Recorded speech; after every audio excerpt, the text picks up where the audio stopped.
Et aujourd'hui, nous recevons Cécile Bouillot, artiste plasticienne. Bonjour Cécile. Bonjour Stéphanie. Tu vas bien? Oui, je vais bien. On est enchanté de te recevoir. Merci. Qu'est-ce que tu es venu nous amener à la boutique et quelles sont tes créations? Alors, moi j'effectue en fait des créations qui sont de l'ordre du visuel et donc ici c'est plutôt de l'illustration.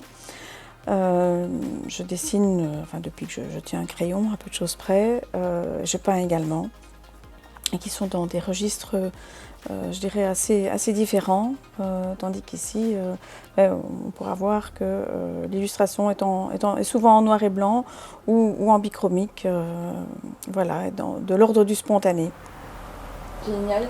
Tu as vraiment un concept particulier, un univers particulier dans tes illustrations?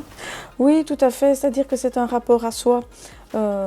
Soit, je dirais, en tant que moi-même, bien entendu, puisque je suis la créatrice de l'objet, du tableau, mais c'est également, je dirais, un regard qui vient frapper l'âme de la personne qui vient regarder en fait l'œuvre et qui me raconte sa propre histoire, ce qu'elle y voit, ce qu'elle perçoit comme sens à tout ça. Ça va au-delà en fin de compte du côté esthétique de l'œuvre. C'est un échange poétique. C'est ça, tout à fait. Oui. Voilà. Toi et ton spectateur. Oui, c'est un peu ça, tout à fait. Oui, il y a un échange, il y a un dialogue en fait qui s'opère et qui peut se faire, je dirais, au travers, bien entendu, de l'illustration elle-même, mais au travers également de formations que je peux donner dans ce sens qui permet à l'autre, je dirais, d'aborder ce lâcher-prise au travers du dessin et le dessin au travers du lâcher-prise, en fin de compte.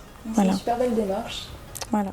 Je pense que tu nous en diras plus lors de l'interview que l'on va faire dans ton atelier, oui, dans ton espace. Tout à fait. Et on découvrira ta manière de réaliser ces illustrations poétiques et cette démarche. Oui, tout à fait. Merci à toi. Merci. À très bientôt. À très bientôt. Alors voilà, je peux déjà présenter une de ces œuvres ici, qui est plutôt inspirée en fin de compte de la nature. Alors ici nous sommes plutôt dans un espace beaucoup plus figuratif, donc ça c'est un travail évidemment beaucoup plus précis, et ce sont des portraits en fait sur modèle vivant qui ont été effectués au crayon. On dirait qu'elle regarde par la fenêtre. Oui. Moi je me considère plutôt comme une artiste aussi plasticienne, même si mon support je dirais de prédilection c'est quand même le dessin, la peinture, mais j'aime aussi toucher à la sculpture, j'aime aussi toucher à la céramique. Mais la méthode reste quelque part un peu la même, dans le sens où c'est un regard intérieur qui s'exprime, quoi. J'aimerais bien en fait donner des formations ou des ateliers qui sont en lien avec le dessin spontané. Parce qu'en fait le dessin spontané permet de lâcher prise.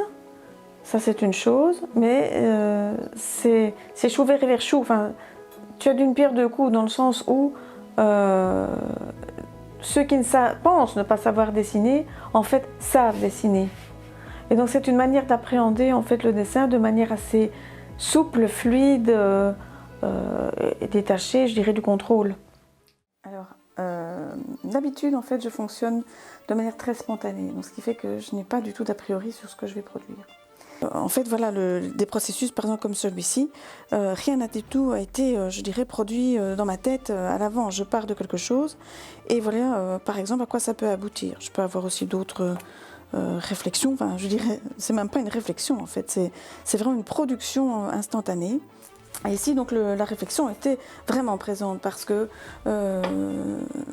nous devions, je dirais, avoir un objectif, c'est vraiment avoir une réflexion sur la problématique du sexisme. Et donc, ce qui fait que ici, donc, j'ai vraiment voulu réfléchir par rapport à tout ce qui était scientifique, tout ce qui était de l'ordre de l'anatomie, tout ce qui était de l'ordre de la chimie, de la biologie, parce que c'est vrai qu'à la base, j'ai quand même une formation scientifique. Parce que souvent, on peut penser que j'ai besoin d'être, entre guillemets, thérapée, alors que c'est pas du tout le cas. C'est juste, en fait, pouvoir exprimer ce qu'on appellerait son être-té. Tout simplement, et juste expérimenter, en fin de compte, quelque chose, je dirais, de soi, qui délasse, déjà, hein, parce que bon, les burn-out, les bore-out, les brown-out ne sont pas loin, hein, surtout à l'heure d'aujourd'hui. Voilà.